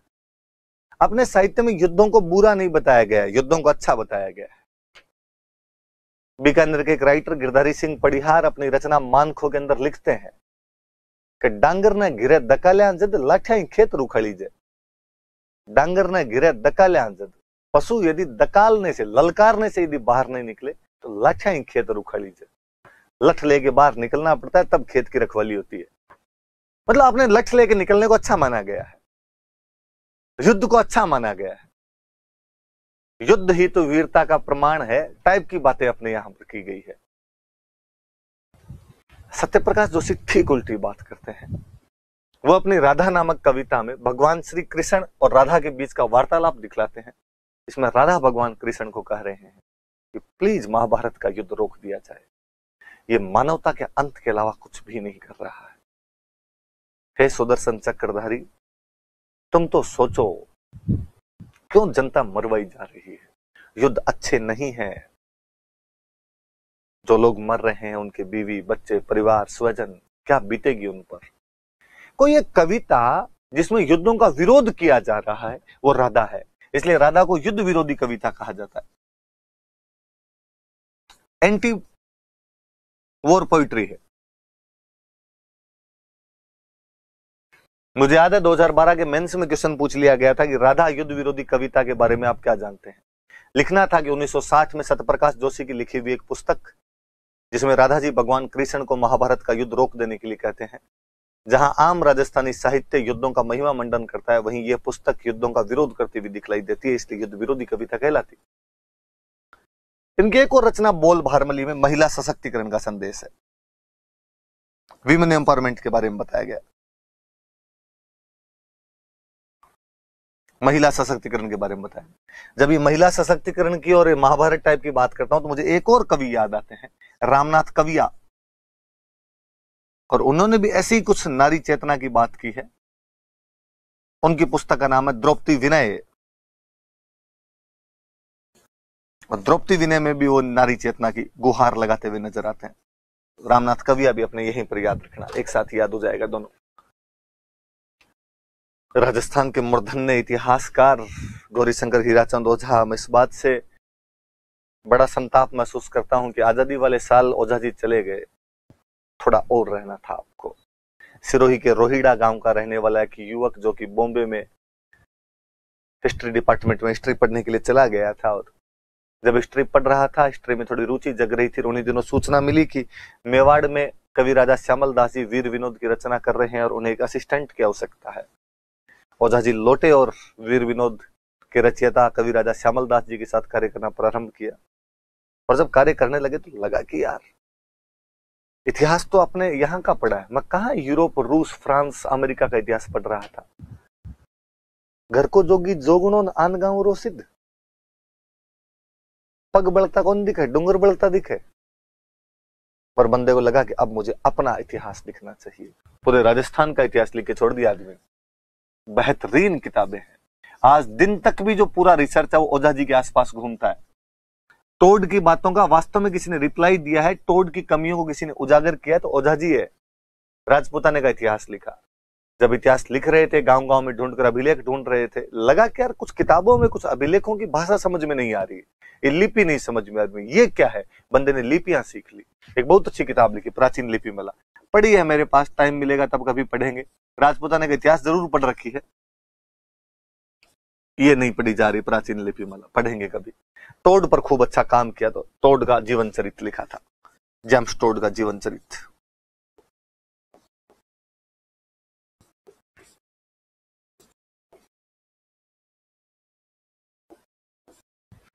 याद रखना भाई, राजपूताने का इतिहास एक पूरी सीरीज है जिसमें उदयपुर का इतिहास, जोधपुर का इतिहास, सिरोही का इतिहास, प्रतापगढ़ का इतिहास, बीकानेर का इतिहास, बांसवाड़ा का इतिहास, अलग अलग रियासतों पर लिखी थी। एक प्राचीन राजस्थान के इतिहास पर लिखी थी कि पुराने टाइम में कौन कौन से वंश थे, क्या थे।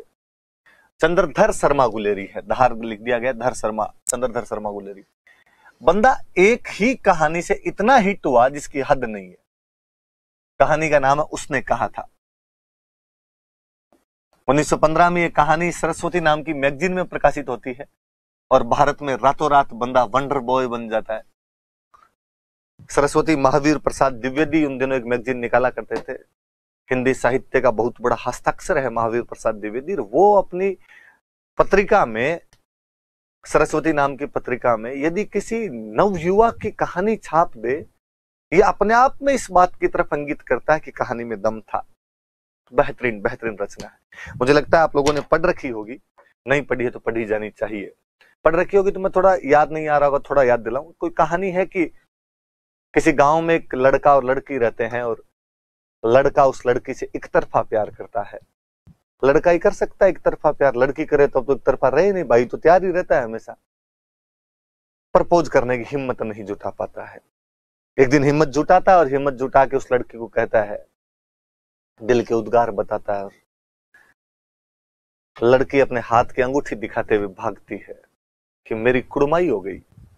पंजाबी की रचना है, कुड़माई मतलब सगाई, कि मेरी सगाई हो गई है। लड़के ने दिल पर पत्थर रखकर ब्रेकअप कर लिया। लड़का अपनी जगह पे और लड़की शादी हो गई, ससुराल चली जाती है। लड़का फौज में भर्ती हो जाता है। काफी दिनों बाद एक बार वो गांव के अंदर मिलते हैं आपस में। लड़की पूछती है उस लड़के से कि तुम क्या करते हो आजकल? वो कहता, मैं फौजी हूँ। तो अरे मेरे तो पति भी फौजी है। कौन सी बटालियन में हो तुम? इस बटालियन। अरे मेरे पति भी इसी बटालियन। इस बटालियन की कौन सी रेजिमेंट, कौन सी विंग में हो? अरे मेरे पति भी इसमें है। तुम्हारी पोस्टिंग कहाँ पे? वहां पोस्टिंग। अरे मेरे पति की पोस्टिंग वही है। उत्सुकता से पूछता कि तुम्हारे पति कौन है, और वो जब नाम बताती तो वो कहता, अरे वो तो मेरे सर है, वो मेरे सीनियर है, हमारे कमांडर वही है। लड़की जाते जाते उसको कहती है कि ध्यान रखना उनका। लड़का वापस अपनी ड्यूटी पर जाता है। उन्हीं दिनों युद्ध छिड़ता है। युद्ध में दुश्मन की गोली कमांडर साहब के लगने वाली होती है। वो लड़का बीच में आकर कमांडर साहब को बचाने के लिए वो गोली अपने सीने पर खा लेता है। उसने कहा था कि कमांडर साहब का ध्यान रखना। बंदा काम आ गया लड़की के। बेहतरीन रचना है, पढ़ना आप, बहुत अच्छी सी रचना है। उसने कहा था, चंद्रधर शर्मा गुलेरी की। मुझे और याद आता है कि महाराजा कॉलेज जयपुर से बीए किया था। जिस साल इन्होंने बीए किया था उस साल पूरे राजस्थान में एक ही फर्स्ट डिवीजन आई थी, चंद्रधर शर्मा गुलेरी की, और किसी की फर्स्ट डिवीजन नहीं थी। ऑल राजस्थान में फर्स्ट डिवीजन थी। हमीदुल्लाह खान साहब बहुत बड़ा नाम है। एक रचनाओं के नाम ख्याल बहारमली, एक तो लोकनाट्य है ख्याल बहारमली नाम करके, एक लिखी थी दरिंदे। दो तो याद रहे, ख्याल बहारमली और दरिंदे। हरिराम मीणा आईपीएस हुए, बहुत अच्छी रचना लिखी है, हाँ चांद मेरा है। आप रख लो साहब, हाँ चांद मेरा है। एक और अच्छी सी रचना लिखी थी, धुनी तपै तीर।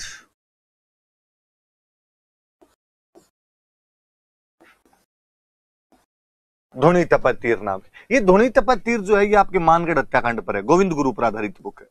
वो धुनी लगाया करते थे ना भाई, तो उन पर आधारित है। तो ये गोविंद गुरु पर आधारित है।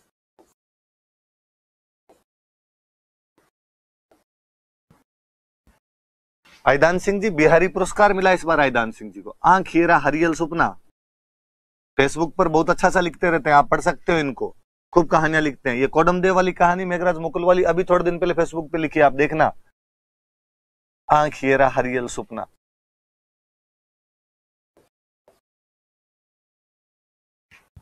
बिहारी पुरस्कार दिया गया था इस बार, आप वो भी देखना कब दिया गया, कौन सा दिया गया। अनाराम सुदामा, बहुत अच्छी सी एक बुक का नाम बड़ा शानदार है, महकती काया मुड़कती धरती। महकती काया मुड़कती धरती,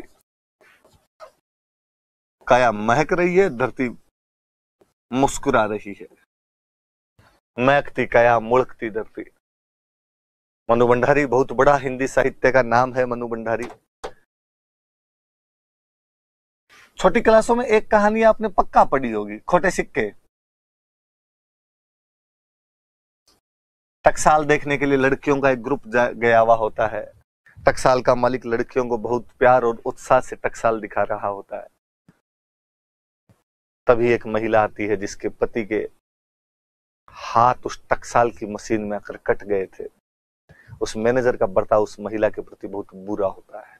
लड़कियों से चाह चाह कर बोलने वाला व्यक्ति अपने कर्मचारी की एक महिला के साथ बहुत बुरा बर्ताव करता है। वो खुद खोटा सिक्का है, भले ही टकसाल थी उसके पास में, पर उस खुद में सिक्के में कोई दम नहीं था। ये कहानी लगती थी, चौथी पांचवी कौन सी क्लास में थी, पर कहानी लगा करती थी, मुझे याद है। इनका एक और चैप्टर मुझे याद आता है, एक कहानी यह भी, कोई तीसरी या चौथी क्लास में वो चैप्टर भी लगा करता था, एक कहानी ये भी, या छठी सातवीं के अंदर रहा होगा। फिर थोड़े उपन्यास हैं, आपका बंटी,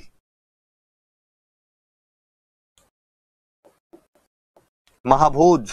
महाभोज तो पढ़ा था कई साल पहले मैंने, ठीक ठीक सा था, पर ये कहानियां मुझे ज्यादा याद है, खोटे सिक्के और एक कहानी ये भी। एक कहानी ये भी तो संस्मरण है इनके। मुझे याद आता है कि एक उसकी एक लाइन मुझे बहुत अच्छी से अब भी याद आती है, जो बाद में जाकर समझ आई कि ये लाइन क्यों लिखी है। वो लिखते हैं एक कहानी ये भी में कि मेरे पिता को मेरी दो बातें पसंद नहीं थी। एक बात यह है कि भारत छोड़ो आंदोलन के दौरान अजमेर की सड़कों पर आजादी के नारे लगाते हुए घूमना। मनु भंडारी बता रही है कि वो अजमेर में रही थी और भारत छोड़ो आंदोलन के अंदर भाग लिया था, और उनके पिता को ये पसंद नहीं था। एक दूसरी बात जब वो लिखते हैं कि मेरे पिता को यह भी पसंद नहीं था कि जब मैंने राजेंद्र से अंतरजातीय विवाह किया था। लगाए राजेंद्र कौन है? अब थोड़े बड़े हुए, जब थोड़े साहित्य पढ़ना शुरू किया तो पता चला कि राजेंद्र हिंदी साहित्य का और बड़ा हस्ताक्षर है, राजेंद्र यादव। मैं चाहूंगा कि आप राजेंद्र यादव की एक बुक तो पक्का लेकर पढ़े। समानांतर एक दुनिया नाम से उनकी एक बुक है, कहानियों की किताब है, समानांतर एक दुनिया, पढ़े आप। राजेंद्र यादव हिंदी साहित्य के बहुत बड़े हस्ताक्षर हुए हैं। एक मैगजीन निकाला करते थे, हंस। मैंने कभी पहले की क्लास में भी बताया होगा कि हंस वास्तव में प्रेमचंद जी की मैगजीन, और मैं इसे प्रेमचंद जी की क्यों कहूं? मैं कहूं ये मैगजीन दो लोगों ने मिलकर निकाली थी, कन्हैयालाल माणिक्यलाल मुंशी और प्रेमचंद जी। और जब इसका पहला अंक छपा तो संपादक द्वे का नाम लिखा गया, तो लिखा गया कि कन्हैयालाल माणिक्यलाल मुंशी लंबा हो जाएगा, इसलिए मुंशी लिख के कोमा लगा के प्रेमचंद लिख दिया गया कि दो संपादक है, मुंशी जी है और प्रेमचंद है। कालांतर में कोमा हट गया, आज भी हम उस बंदे को मुंशी प्रेमचंद के नाम से जानते हैं, जबकि प्रेमचंद जी का मुंशी के साथ में कोई लेना देना नहीं है। मुंशी एक अलग व्यक्ति है, प्रेमचंद एक अलग व्यक्ति है। हंस मैगजीन निकाला करते थे। कालांतर में प्रेमचंद जी के पास अर्थाभाव की वजह से, धनाभाव की वजह से वो मैगजीन बंद हो गई थी। राजेंद्र यादव उस मैगजीन को वापस निकालना शुरू करते हैं, अब भी आती है। राजेंद्र यादव की मृत्यु के बाद अब उनकी बेटी रचना यादव उस मैगजीन को निकालती है। मैं चाहूंगा कि आप प्लीज खरीदें उस मैगजीन को, 60-70 रुपए की आते हैं। घर में यदि 12वीं फर्स्ट ईयर तक के कोई टाबर है या ग्रेजुएशन के बच्चे हैं, उनको पढ़ने की दी जाए, ताकि बच्चों में साहित्य का ज्ञान उभर कर आए। बिना साहित्य के मनुष्य निरे पशु के समान है, इसके अलावा कुछ भी नहीं है।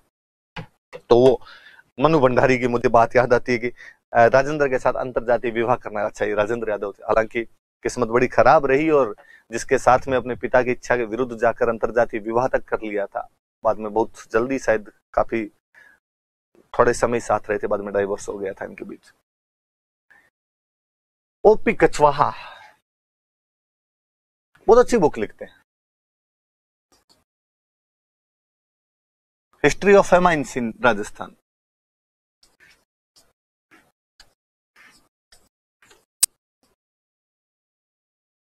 राजस्थान में अकाल का इतिहास, अकाल कैसे कैसे पड़े यार, बंदे ने क्या बुक लिखी कि अकाल पे भी बुक लिखी हुई, और वास्तव में है अकाल की तो राजस्थान में बात ही क्या की जाए। पग पुगल धड़ कोटड़न उद्रज बीकानेर भलो चुको जोधपुर एंठाओ जैसलमेर वाली बात है। अपने यहाँ पे अकाल नहीं पड़ते तो कहां पर पड़ते थे? इन पर बुक लिखी, history of famines in Rajasthan. Captain Crew बहुत शानदार सी बुक है। The last Maharaja,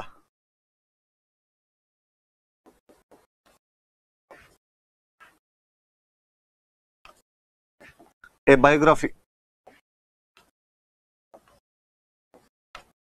of Sawai Mansingh second of Jaipur.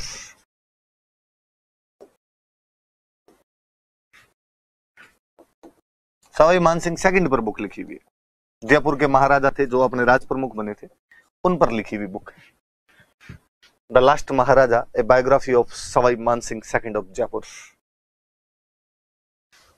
J A. आसोज बुक लिखी ओरिजिन ऑफ राजपूत।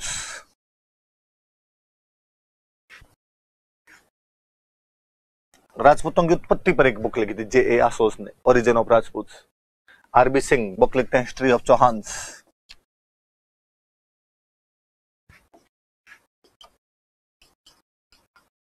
ये 4 किताबें किसी एग्जाम के अंदर सुमेलित करवाई गई थी, अपन ने वहां से उठाई, याद की, आपको पढ़ा दी। यार 4 तो याद रह जाए। ओपी कछवाहा की history of famines in Rajasthan, Captain Crew की the last Maharaja, a biography of Sawai Man Singh second of Jaipur, आपके जे आसोज की origin of Rajput, RB Singh history of Chauhan. Lata Sharma, बहुत अच्छी नाम है एक बुक का, सही नाप के जूते। जरूरी है भाई, सही नाप के जूते नहीं हो तो चला नहीं जाए। कितना अच्छा सा प्यारा नाम है, सही नाप के जूते। ये बुक है इनकी एक। गुलाब चंद नागौरी, इनकी किताबों के नाम तो मुझे बड़े जोरदार लगते हैं। एक किताब का नाम है फाट का जंजाल तो उनका था, सगाई जंजाल, सगाई जंजाल। एक बुक का नाम है मारवाड़ी मौसर। मौसर मुझे लगता है आप समझते होंगे, मौसर का मतलब होता है मृत्यु भोज, तो मारवाड़ी मौसर या मृत्यु भोज के बारे में इतनी है। चलो मैं थोड़ी सी और बताता हूं आपको, मैं थोड़े नाम और इसने नहीं लिखे गए होंगे पीपीटी में, अपने बात कर लेते हैं, कोई नहीं, मुझे थोड़ी और याद आती है बुक। आपको थोड़े याद करने में तकलीफ तो आएगी, पर क्या इलाज है, करनी ही पड़ेगी, कोई इलाज नहीं है। मुरारी दान जी सूर्यमल मिशन के बेटे थे। एक तो सूर्यमल मिशन बड़े थोड़े सन की टाइप के बंदे थे, उन्होंने वंश भास्कर बीच में लिखना छोड़ दिया था, तो इन्होंने वंश भास्कर को पूर्ण किया था। वंश भास्कर को शुरू भले सूर्यमल जी ने किया था, पर पूरा उनके बेटे करते हैं, पूर्ण किया था।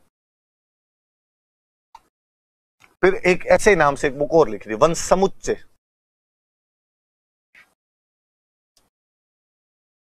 एक डिंगल का कोष लिखा था, तो डिंगल कोष।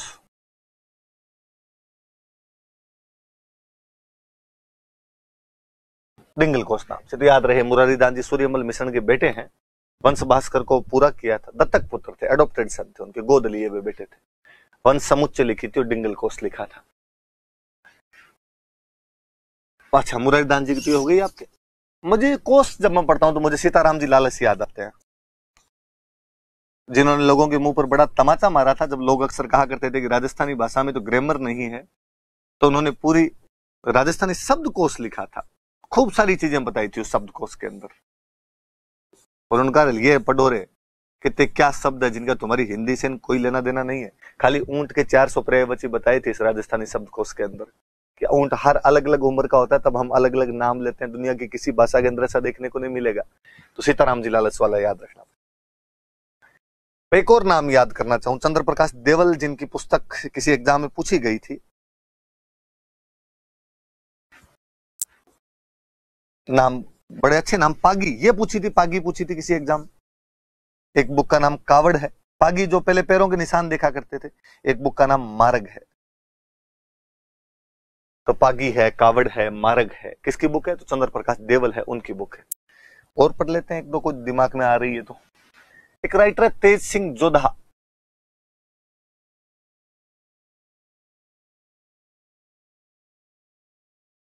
बुक का नाम बड़ा जोरदार है, कठई की होगी है, हुआ क्या ये भगवान जाने, कठई की वेग्यो है।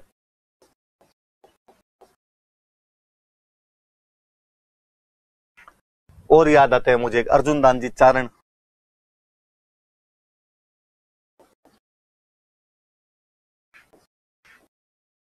अर्जुन दान जी चारण जिन्होंने बुक लिखी थी रिंदरोई।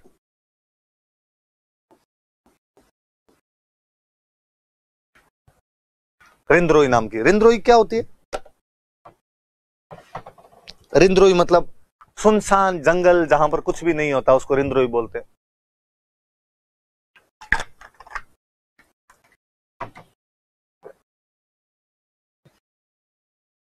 हरीश बाधानी याद किए जाने चाहिए।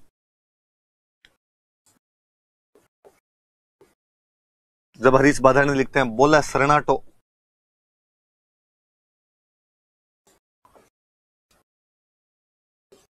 एक और ज्यादा अच्छा नाम बांथा में भूगोल। भूगोल को तो बांथों में ही डाल लोगे। पर मैं चाहूंगा कि इनकी दो बुक, बोला सरनाटो और बांथा में भूगोल, कोई पूछे नहीं पूछे, इनकी पत्रिका को जरूर पूछेगा।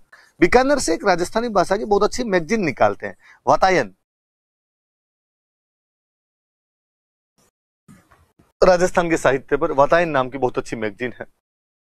बाकी दो बुक है, बोला सरनाटो और बांथा में भूगोल। याद आने को और खूब याद आ रही है। पारस अरोड़ा की जुड़ाव है, गोवर्धन सिंह शेखावत की गांव है, तो कई किताबें और याद आ जाती है दूसरी, पर मुझे लगता है इतनी खूब है। और कोई महत्वपूर्ण नाम इनमें से यदि छूट गया हो तो आप याद दिलाने की कोशिश कीजिए कि सर वो एक छूट गया था, मैं पीडीएफ के अंदर जोड़ दूंगा, आप वहां पे लिख देना। बाकी अब इनका कोई अंत है नहीं। जहां तक संभावना है इनमें से क्वेश्चन आ जाएगा। अब इनमें से भी बाहर से आएगा तो भी ऑप्शन देख के आप कर लोगे, और फिर भी नहीं होगा तो किसी से नहीं होगा। ऐसी बुक पूछ लेंगे जो अपने किसी को नहीं आती है, तो फिर उसका तो मातम मनाने का कोई मतलब भी नहीं है, नहीं आता तो नहीं आता। एक बात आपसे यह भी करनी थी कि मेरी तरफ से ये राजस्थान की कल्चर की लास्ट क्लास है। जितने टॉपिक मैं यहां ऑफलाइन क्लास के अंदर पढ़ाता हूं वो यही टॉपिक है। मैं ये नहीं कहता कि इसके अलावा टॉपिक नहीं है, चीजें हैं इनके अलावा थोड़ी बहुत, पर वो पढ़ाई जाने लायक नहीं है। जैसे कहने को आप ये कह सकते हो कि सर आपने मंदिर नहीं पढ़ा है। मुझे लगता है यार मैंने देवी देवता त्योहार मेले जब पढ़ाए थे तो उस दौरान कई मंदिरों की बात की थी। जब इतिहास पढ़ रहे थे तब कई मंदिरों की बात की थी, और उसके बावजूद कई मंदिर और बचते हैं। मैं ऑफलाइन क्लास के अंदर ये करता हूं कि बच्चों को लास्ट में नोट्स ही दे देता हूं और कहता हूं कि आप इनसे पढ़ लेना। खूब सारे मंदिर हैं, अब मैं एक एक पढ़ाने बैठूंगा तो अंत है नहीं इन चीजों का। थोड़ी चीजें आपको खुद को पढ़ लेनी चाहिए, बच्चे सहर्ष उसको स्वीकार भी कर लेते हैं। मंदिर मस्जिद मकबरे टाइप की ऐसी चीजें। आपको ये कह सकते हैं कि सर आपने हमें आभूषण नहीं पढ़ाए, वेशभूषा नहीं पढ़ाई, वाद्य यंत्र नहीं पढ़ाए। इस पर तो मैं ये कहना चाहूंगा कि आप सिलेबस उठाकर देखें और पाएंगे कि वहां पर ना आभूषण है, ना वेशभूषा है, ना वाद्य यंत्र है। ऐसा अपने सिलेबस में कुछ भी नहीं है। आप ये कह सकते हैं कि हमारे सिलेबस में एक टॉपिक लिखा हुआ है राजस्थान की संस्कृति, विरासत और परंपरा। सर उसमें क्या पढ़ना है? मैं कहूंगा कि अब तक जितना कुछ पढ़ा है वो राजस्थान की संस्कृति, विरासत और परंपरा है। हाँ, थोड़ी कोई ऐसी बातें जरूर हो सकती है कि हमारा जब गृह प्रवेश होता है तो हम उसको न्यांगड़ बोलते हैं, बारात का स्वागत करते हैं उसको सामेड़ा बोलते हैं, पड़ला क्या होता है, बरी क्या होती है, ऐसे नाम जरूर हो सकते हैं, 10-15 नाम जरूर हैं ऐसे। इनमें भी कई सारी चीजें आप सोशियोलॉजी जब पढ़ोगे तो उसके अंदर आप पढ़ लेते हैं। आप में से कोई ये भी कह सकता है कि सर आपने मंदिर निर्माण की शैलियां नहीं पढ़ाई। नरेंद्र सर जब उधर मिडिवल हिस्ट्री पढ़ाते हैं तो वो उसके अंदर मंदिर निर्माण की शैलियां बहुत अच्छी पढ़ाते हैं। मेरे से ज्यादा अच्छी हिस्ट्री जानते हैं, वो बहुत ज्यादा अच्छा पढ़ाते हैं, तो मुझे लगता है ये मैं उनके लिए छोड़ दूं तो ठीक रहे, वरना मैं अन्याय करूंगा, वो न्याय करेंगे इस विषय के साथ में। 15-20 मिनट की क्लास है, वो उधर ले लेंगे, तब तक के लिए आप धीरज रख सकते हो, पढ़ लेना। कल वाला लाइव मैं लूंगा, शाम को आऊंगा मैं उस लाइव के अंदर। और भी यदि आपके दिमाग में कुछ आता हो कि नहीं सर ये भी आपके द्वारा पढ़ाया जाना चाहिए, तो आज्ञा सिरोधार्य है, आपका सेवक आपकी सेवा में हाजिर रहेगा। बाकी मेरी तरफ से जितना कुछ हो सकता था, मैं यदि गर्व के साथ कहूं तो मुझे लगता है 100 नहीं 200% करवा दिया। कि मैंने इतनी इतिहास और कल्चर कभी किसी क्लास के अंदर नहीं पढ़ाई थी यार, जितनी आपको पढ़ा दी है मैंने। आजकल मेरे साथ आपने गंभीर समस्या उत्पन्न कर दी है। आपको पढ़ाने के चक्कर में, ज्यादा पढ़ाने के चक्कर में, कि मुझे शुरू में लगा कि यार क्या पता ये लोग संतुष्ट होंगे या नहीं होंगे, मेरी आंखों के सामने नहीं बैठे हैं। मैंने थोड़ा ज्यादा ही पढ़ाया आपको, और था भी कि मैं शुरू में भी एक पॉइंट कम बताता, आपका किसी का था सर ये तो बताया ही नहीं, सर वो तो बताया ही नहीं। सामने स्टूडेंट बैठा होता, उसको समझाना थोड़ा सरल होता है। अब तो चूंकि आपके साथ भी मेरी ट्यूनिंग बहुत अच्छी है, अच्छा बेच है आपका खूब, तो वो चीजें आपके साथ भी आ गई। मैं आपको अधिकार पूर्वक कह सकता हूं कि ये मैं पढ़ाऊंगा, ये नहीं पढ़ाऊंगा, ये मैं नहीं बताऊंगा, इतना ही बताऊंगा, तुम देखना इसको। आप भी हंसी खुशी इसको स्वीकार करते हैं। शुरुआती दिनों में ऐसा नहीं हो सकता था, इसलिए आपको थोड़ा ज्यादा पढ़ाया।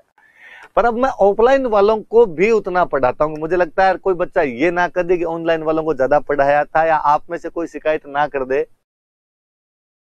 कि यार देख हमारे वाले नोट्स में तो ये भी लिखा हुआ तेरे को ये नहीं पढ़ा है। हालांकि आप शिकायत मत करना, अभी तक भी मैं उतना उनको नहीं लिखवा पा रहा हूँ जितना आपको इधर लिखवाया था या आपको पीडीएफ के अंदर दिया गया था। अभी मैं खूब सारी चीजें खा जाता हूँ उसके अंदर।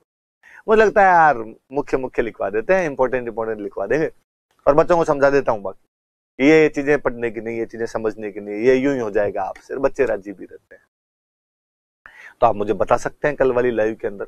बाकी मेरी तरफ से ये अजूमना है, इतिश्री है, ये सब्जेक्ट पढ़ने लायक जो चीजें हैं, पढ़ने लायक जिनको कहते हैं वो इतना ही। यूं पढ़ने को ये रबर है, कितना ही खींचा जा सकता है, प्रत्यास्थता का गुण रखता है, टूटेगा भी नहीं अपने आप के अंदर। Thank you.